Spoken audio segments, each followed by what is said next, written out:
there's a drug that is less than $1 a day that's been shown in the research to help reduce sleep apnea at a same level of so many of the other conventional treatments. Where we're talking about CPAP and even slightly better than surgery. Unfortunately, there are natural ways that could potentially target the same thing as this drug. Now, this is important because a lot of times people are left just exhausted because a lot of things aren't working for them, or they're trying out a CPAP and they're frustrated. So the idea of taking a substance and become energized so that they too can be pictured in stock photos, that's what's ahead for them. So that's why I want to talk about this here today of what this drug is, warnings and the side effects around it, and of course discussing an alternative. When I say alternative, I mean like similar mechanism of action. And I want to be very, very clear here that this is all for educational purposes only, my friend. This is not medical advice. This is not meant to be interpreted as a way to cure, manage, or treat any condition. Instead, this is about supporting overall health and well being. Talk to your doctor about any changes in your health and habits. And speaking of things that interrupt the flow, today's sponsor is me. If you want to learn more about our program, link is in the description. Back to this medication, this drug. So understand what this is. It's more important to first understand how it would work or how it does work. So sleep apnea, as you may know, narrowing in the airway. All right, cool. We get that part. What sometimes people overlook, I'll get my hand dandy prop here, is when you have some sort of narrowing in the airway, you start to functionally breathe through a straw. Not as dramatic as this, right? But just a little bit more narrow. Now, this will impact your breathing thermostat. Okay, this is really important to understand this drug, what it is, and how it works. Your breathing thermostat, it reacts to how much CO2 you have in your body. All right. So naturally, CO2 goes up. If you look at the diagram, where's my mouse cursor? There it is. CO2 goes up, and then our brain sends a signal to breathe. And then CO2 goes down when we, go through our breathing cycle. And then CO2 goes up and it triggers us to breathe again.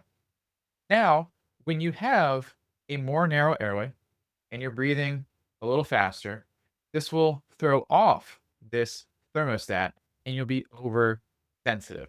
So, what that will look like is we'll start on the left side of this diagram here. CO2 goes up, and then you rapidly breathe in response to that. Obviously, I exaggerated that so you could clearly see and kind of get it and just kind of laugh at me because that's half the value of each episode. So the idea is, again, just to recap, and then we'll get to the drug. More narrow airway, your breathing thermostat becomes oversensitive, and then you end up overbreathing in response to things that shouldn't make you do that. For instance, going up a flight of stairs or like getting out of a recliner make you breathe faster than you should. That's why that is. Okay, or excessive yawning is another one. And how that translates is when you have a faster inhale. All right, here you go. There it is. Awesome. Then this will actually pull different tissues into the back of the airway to block it off. All right, that's why a big part of having better breathing at night is slowing down that inhale, which would be like having a good breathing thermostat. Now, I apologize for all that science, just to follow it up with more science about those drugs. It is acetazolamide, or Diamox is the more common name people will know. If you go up to altitude, this is actually the altitude sickness drug. That is what it's FDA approved for. What we're talking about here is a off-label use that's been studied. So just so you all know that. So here's the study. You can go look it up if you really want to. And here is a summary, a bar graph of the main findings. So just keep it really simple. This is people without Diamox. All right, there we go. About 50 events per hour. That's a cohort of pretty bad sleep apnea. You put them on Diamox or acetazolamide, and it goes down by about 50%. Now, when I've shown this graph in the past, people they're like, "Wow, like, oh my God, it's only 50%." That's how people on the internet talk. And in case you didn't notice, everyone on the internet is made up. It's true. Look it up. That internet theory. I believe it.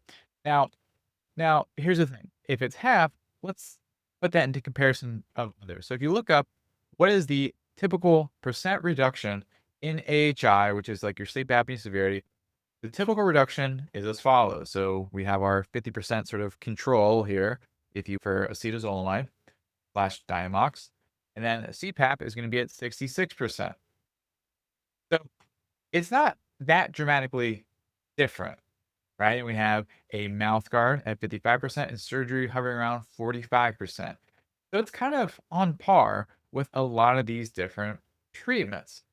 And again, it's something that is $1 a day, even less, and it's a pill. Just it's not a mask, it's not a mouth guard you wear for 8 hours, it's not getting a little roto router in the back of your throat. It's a pill.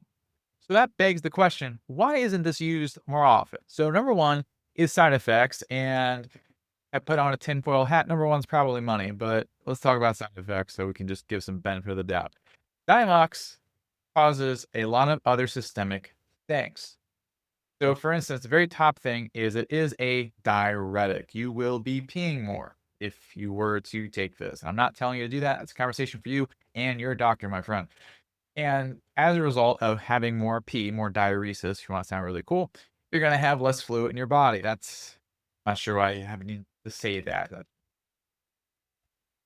you get the idea. You'll have less fluid, you'll be dizzy, dry mouth, etc. You also have some stomach discomfort.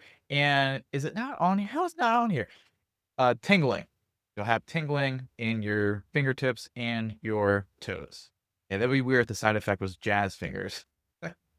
There. And apparently if you're pregnant, shouldn't take it, I guess there. So that's Diamox there. And money wise, just so we know how things are FDA approved. So if your doctor were to prescribe this to you, again, that's a conversation for you and them. This is a video online. One of the reasons something is FDA approved is because it goes through a new drug application, NDA, not like the NDA where it's like, don't say anything about your previous employer, but a new drug application, which typically is around like $20 million. At least that's what the internet says, and has to go through multiple trials of development. If a medication is $1 a pill, yeah, that's not gonna happen there. Okay. It's just not. So it just get investigated anytime soon, even though there's a few studies on it for sleep apnea. Now, in looking at Reddit and copying and pasting a bunch of things into ChatGPT to get an overall summary of what people are saying, this is what people are saying. So what people are saying they had better sleep, especially in central sleep apnea, which I would imagine because central sleep apnea is kinda, I guess more hopeless than obstructive sleep apnea, so people are trying different things. And people were reporting a lot of the side effects and just going through all the comments, about 50% of people were saying, "Yeah, but I had these side effects and had to stop." So, just so you have that conversation for yourself here. So when I brought this up in the past to people, that's why this question happens. Like, okay, well, if that's like the drug option, okay, what about a natural alternative? Doesn't mean it's necessarily better, it's just natural, which is our line in the sand here. So I want to talk about that next here. Or apparently, I want to talk about our program where you get a great week by week breathing plan, oceanational.com/program, link in the description there. Okay, it makes it seem like I don't make these whiteboards ahead of time, and I'm surprised by each image that pops up. That might be a fun activity. Have one of you guys make it and just go through it like improv. Natural Dianox here. And again, educational purposes only. Talk to your doctor. And two big things here. Matthew Broderick, I can't ever unsee him as Ferris Bueller because that is the problem with being a character actor. And also, we're going out on a limb here scientifically because what I'm showing you is basic science research. It has not been tested in humans, nor has it been tested in rodents or other models of sleep apnea. Okay. I hope you enjoy transparency because you just got it. I just dislike when people like extrapolate from studies and like, oh, we had these three bears and it worked in them, so you should do it. But the whole idea here is that the main mechanism in which Diamox works is by inhibiting something known as carbonic anhydrase. It's an enzyme in your body. It affects CO2, bicarbonate, blah, blah, blah, blah, blah. But the base effect, that was a great explanation. The base effect is it will help reset, recalibrate your breathing thermostat. So you're breathing a little bit slower at night, and then you're breathing a little bit better at night. Airway stays open. Everybody's good, right? Now, potentially from diuresis, but there's people on diuretics and their sleep apnea doesn't really improve a whole lot there. So one of the most bioactive carbonic anhydrase inhibitors is pomegranate extract, which is a funny thought to me because it's already very hard to extract the pomegranate fruit from the pomegranate. So I can't imagine how painstaking pomegranate extract is to make, right? Now, perhaps I sold myself short on the research, but there is research on this for people with asthma, which I know is indeed not obstructive sleep apnea, nor is it central sleep apnea, but asthma and sleep apnea have a lot of overlap due to overreactive airways because not only will pomegranate extract inhibit carbonic anhydrase, to better regulate the breathing center. It will also reduce inflammation, especially in your breathing tubes, right? I was gonna say respiratory tract, but with breathing tubes now it's just awkward, but you'll have less inflammation in there, and as a result, it's easier to breathe. But again, that's a study in asthma. That's the closest we can get to something with obstructive sleep apnea for the time being. Am I saying that's the best evidence you could ever ask for? No, I'm just saying it is. Well, I'm just saying it is the most approximate thing we have for the time being. Now, another thing I want to mention, because oftentimes when I mention this to people, they'll say, "Oh, carbonic anhydrase, bicarbonate. I should take baking soda." Baking soda will have the opposite effect, actually. It will make your breathing less stable by how it modulates bicarbonate and everything else. Okay. Now, again, that is just a basic biology viewpoint. There has been a study where they took 20 people, locked them into a room, and had them take baking soda before going to bed, and they all had sleep apnea. Hasn't happened yet. Don't think it will. All right. But don't make that mistake and be like, "Oh, I mean, we should consider this." Now, beyond the pomegranate, the mighty pomegranate, who, oh man, Persephone. I think Persephone had a pomegranate. Anyone who is familiar with Greek mythology, let me know who had pomegranate. But what I wanted to say is that again, the oversensitive breathing gonna be associated with this, right? Faster inhale, breathing getting, you know, is going to be associated with this, right? Fast inhale, airway block. Now, of course, if you reset this, then you have slower breathing. And the way you reset this is by slower breathing. It's very cyclical. That's how it works. So being able to do slow breathing exercises during the daytime, right, just is going to help reset this thermostat so that instead of being all over the place, you have a good thermostat that's reacting correctly to things, slow down at night, and you're able to breathe more regularly, more steady, and help support good, healthy, natural breathing. So whether it's box breathing, slow in and out, anything like that is going to contribute to resetting that. Now, the fastest path in doing that really depends on you and where you're at.